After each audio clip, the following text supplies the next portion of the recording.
começar falando sobre o Dorival Júnior, então, PVC, a gente estava ali, né, no camarim, ouvindo a coletiva do treinador, daqui a pouco Lívia Camilo chega aqui com a gente também. O que você sentiu dessas primeiras palavras do Dorival, que a gente já vai trazer aqui, mas ele falando, né, que faltava o Corinthians no currículo dele, então ele ressalta a importância de estar aí à frente do clube. Diz que não está preocupado com contratações neste momento, que está preocupado com trabalhar com o grupo que tem, com jogadores esforçados, com o que ele tem em mãos. O que você pescou ali dessas primeiras palavras, desses primeiros atos do Dorival? Ele está feliz por estar no Corinthians. Ele falou sobre completar o circuito dos 4 grandes de São Paulo, frisou que ele nasceu no estado de São Paulo, ele nasceu em Araraquara. Então, para quem nasceu em São Paulo e acompanhou o futebol paulista, para ele é um orgulho participar. Ele dirigiu 3 dos grandes clubes do Rio de Janeiro, ele dirigiu 2 dos grandes clubes de Minas Gerais, ele dirigiu 1 dos grandes clubes do Rio Grande do Sul, ele dirigiu o Sport, o Figueirense, ele dirigiu os 4 grandes de São Paulo. Então, ele está orgulhoso. Eu acho engraçado só, ou curioso, engraçado não, quando se fala, mas você vai contratar o técnico que acabou de fracassar na seleção brasileira. Isso é história do futebol do Brasil. É a história do futebol brasileiro. Vou dar um exemplo. O Carlos Alberto Parreira tinha acabado de ser demitido da seleção brasileira em 83, em comecinho de 84, e foi contratado pelo Fluminense e foi campeão brasileiro. Isso é a história do futebol brasileiro. Não é esse o ponto. O Evaristo foi demitido da seleção brasileira em 85 e foi campeão brasileiro em 88 no Bahia.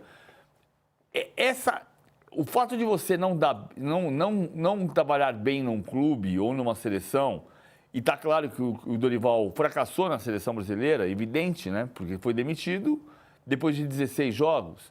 Então, ele não foi bem na seleção. Isso significa que ele não pode trabalhar na seleção brasileira? Não. Não, em outro clube brasileiro? Não significa. Porque no Brasil sempre foi assim. Devia ser diferente? Talvez devesse. Mas você vê como a gente está numa situação curiosa, né? O Dorival não serve porque acabou de fracassar na seleção. O Kleber Xavier tem discussão porque nunca foi treinador. Então você quer renovar ou você não quer renovar? Onde é que está o pêndulo disso? Eu acho que o Dorival vai fazer um trabalho, pode fazer um trabalho no Corinthians bom, desde que o Corinthians ajude. E a situação política está complicada.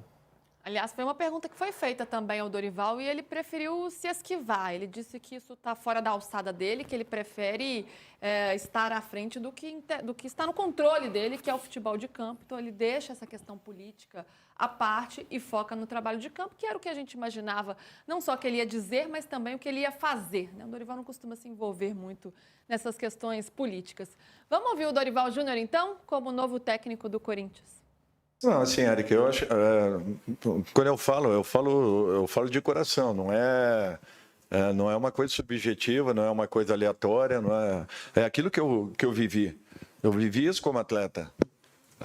Talvez uma das maiores emoções da minha vida, quando eu fui contratado pelo nosso rival como atleta, subindo o túnel do Morumbi e aquele estádio dividido, naquela ocasião era dividido, 50-50, e para mim talvez tenha sido uma das maiores emoções da minha vida. Por quê? Porque eu trabalhei muito para que um dia eu pudesse estar vivendo as emoções de um grande clássico do futebol brasileiro.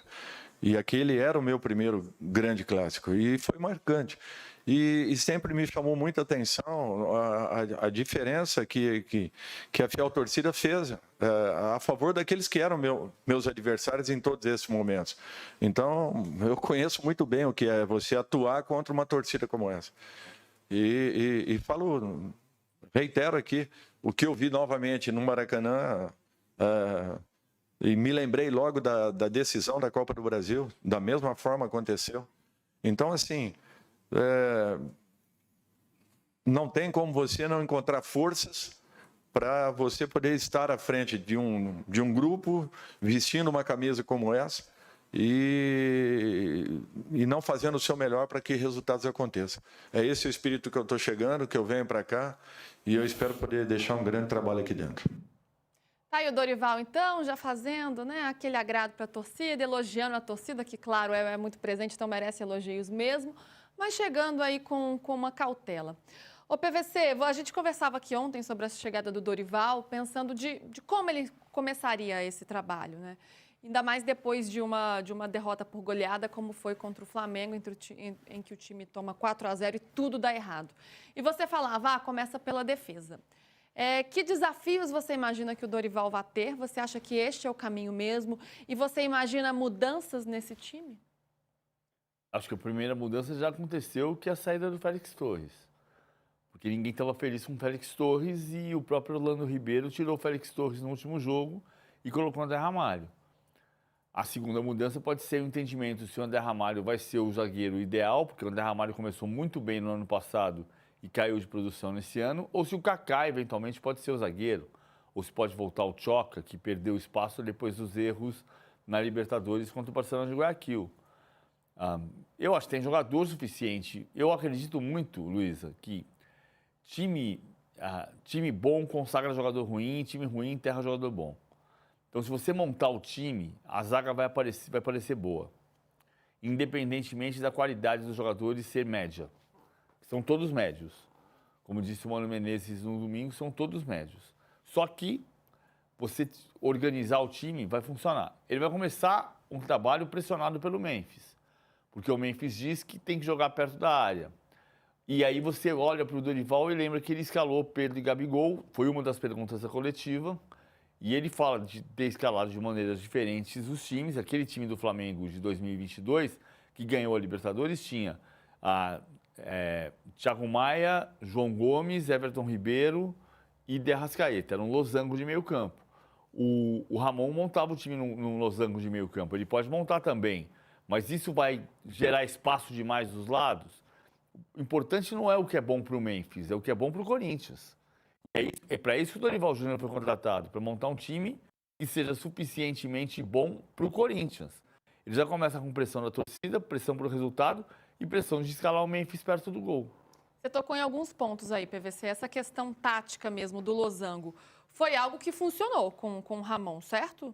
Foi algo durante um bom tempo funcionou. O time talvez tenha ficado exposto defensivamente por conta de alguns posicionamentos, mas quando ele encontra esse losango, ofensivamente, o time começa a funcionar mais. Então, talvez tenha, até porque já trabalhou nesse esquema e, como você disse, ele fala isso na coletiva. E essa relação com o Memphis? Porque tem uma questão de posicionamento, questão de campo, como ele vai fazer o Memphis performar da melhor maneira, e tem uma questão de relacionamento, que é um jogador grande, um jogador que está com muito poder dentro do Corinthians, pela liderança que ele exerce, e aí alguns acham que é uma liderança positiva, outros não, pelo papel que ele vem exercendo, mas fato é que na saída do último treinador ele deu uma declaração que praticamente sela a demissão desse treinador. É uma questão esse relacionamento com o Memphis, lidar com uma estrela deste tamanho, embora ele tenha lidado com outras estrelas, como o Neymar, por exemplo, na seleção brasileira? Eu acho que é uma relação que tem que começar com honestidade. E não tem como começar com honestidade suficiente de dizer, chamar o Memphis ameaçado e falar assim, escuta aqui, se você fizer aquilo que você fez com o Ramon, você está morto. Até porque você não tem certeza do que ele fez com o Ramon, né? Você vai dizer, o Memphis fez de sacanagem. Não tem como falar isso. O Memphis falou o que ele achou que era a verdade dele naquele momento. Não tem como você censurar um jogador de falar o que pensa. Tem um ponto se aquilo pesou ou não na demissão do Ramon, ou se isso já estava estabelecido. Eu acho que pesou. O depoimento que eu tenho lá do Corinthians, daquele dia, eu não estava em Itaquera, mas eu ouvi o seguinte, que as pessoas desceram, a imprensa desceu para a zona mista e desceu no tom, putz, como é que vai ser agora? Como é que vai ser contra o Fluminense? Se não ganhar, como é que vai ser contra o Sport? Se não ganhar do Sport... Depois do jogo do Racing, vai ficar uma pressão enorme. Aí o Memphis chegou e falou aquilo tudo que falou e saíram da entrevista dizendo, caiu.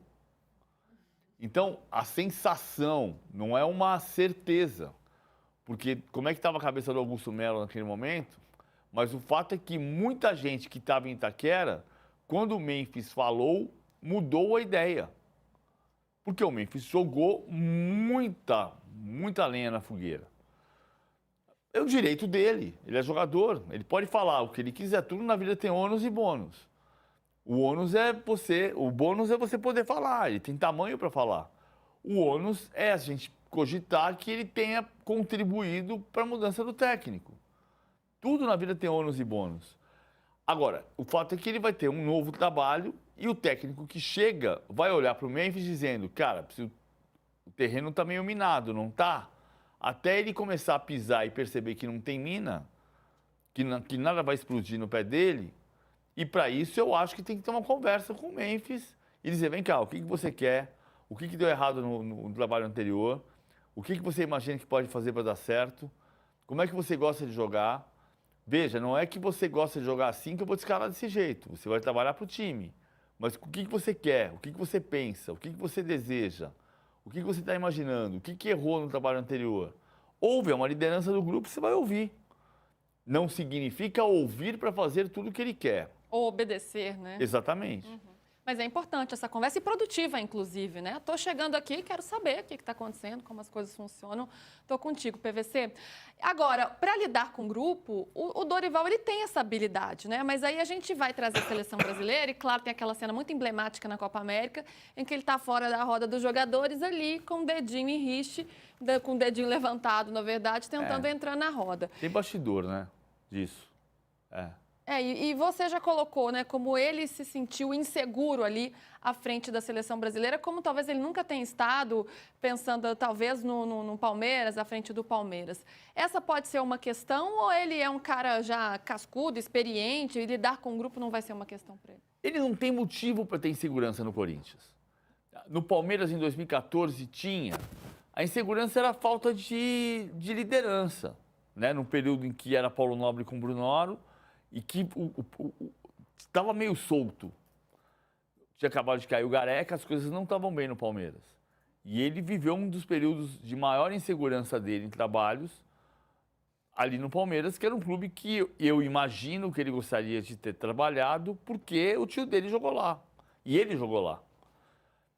Na seleção brasileira é uma outra coisa. Esse episódio da Copa América, eu vou contar da maneira como eu sei, que não é a maneira exata, mas aconteceu mais ou menos o seguinte.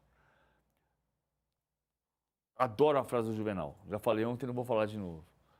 Pode falar, PVC, porque eu gosto da imitação. Não, eu não vou imitar. Se você prometeu Coca-Cola, não dê Guaraná. O jogador precisa ter liderança. E ali aconteceu o quê? O Cícero Souza viajou para os Estados Unidos e montou toda a estrutura da comissão técnica, da sala de preleção, e depois de 10 dias o Reginaldo chegou lá e falou, mais ou menos assim, pode desmontar tudo que eu não vou pagar nada disso. E quando você desautoriza o chefe do jogador, você desautoriza a comissão técnica. Isso, então, justifica que o Dorival tenha ficado inseguro a ponto de chegar na rodinha e levantar o dedinho assim? Não, não justifica. O erro é dele. Mas tem um erro pelo ambiente que você está. Você está num ambiente insalubre e o resultado é a sua insegurança. Foi isso que aconteceu foi muito do que aconteceu com o Dorival. Isso não o absolve do fracasso na seleção, mas isso é necessário entender para não repetir o fracasso da seleção. Porque não foi só o Dorival que fracassou na seleção, a seleção fracassou também. A CBF fracassou com a seleção nesses últimos 3 anos. Então é importante separar as duas coisas. É por isso que ele pode dar certo no Corinthians, embora não tenha dado certo na seleção. Ele não tem razão para estar inseguro no Corinthians. Ele não tem razão para estar inseguro com o Memphis. Ele tem uma capacidade de dialogar com jogadores, os maiores, alguns dos maiores jogadores que passaram pela América do Sul nos últimos anos. Então ele pode perfeitamente montar um time forte, mas ele tem que montar. O trabalho vai recomeçar. Principalmente porque o Ramon Dias, todo mundo diz, fica muito pouco legado depois que ele vai embora. Dorival falou também sobre questões táticas, como o losango no meio de campo, que a gente estava conversando aqui. Vamos ouvir o Dorival. Bom, eu acho que ninguém usou tanto o losango como eu fiz aí em algumas equipes atrás. Gosto muito desse sistema, acho que ele é altamente produtivo. Quando eu digo tentar encontrar, é natural que eu busque naqueles que estejam de imediato dentro do nosso grupo, que de repente tenham uma oportunidade e com essa oportunidade possam estar ocupando esse espaço. O trabalho que o Garro vinha fazendo, um excelente trabalho, um jogador de altíssimo nível, diferenciado. Acompanhei alguns jogos dele e sei o quanto esse rapaz pode e vinha acrescentando a equipe do Corinthians. E é natural que todos nós fiquemos aí na expectativa de um retorno rápido. Mas acreditando que, de repente, dentro do nosso grupo, do nosso elenco, nós possamos ter um jogador que esteja também buscando esse espaço e, de repente, ocupando com capacidade de poder manter aí o nível que a equipe vinha desenvolvendo. Tem a ver com o que a gente estava falando, PVC. Santos, Rodinei, Davi Luiz, Léo Pereira e Felipe Luiz, Thiago Maia, Everton Ribeiro, João Gomes e Arrascaeta, Pedro e Gabigol. Gabigol e Pedro. Era o time do Flamengo campeão da Libertadores de 2022. Era losango. Mas não dá para você chegar e falar, vou montar um losango como fiz no Flamengo e tudo funcionará igual. Não. Sabe que o Dorival é o único técnico na história das competições sul-americanas a ganhar todas as partidas de uma temporada e ser campeão. O Flamengo foi campeão invicto em 2022. São 8 campeões invictos na história da Libertadores, o último é o Flamengo de 2022. O Dorival foi campeão invicto em 2022. Só que a primeira fase teve um empate contra o Tajeres, quando o Paulo Souza era o técnico. Na primeira fase, na fase de grupos, o Dorival estava no Ceará.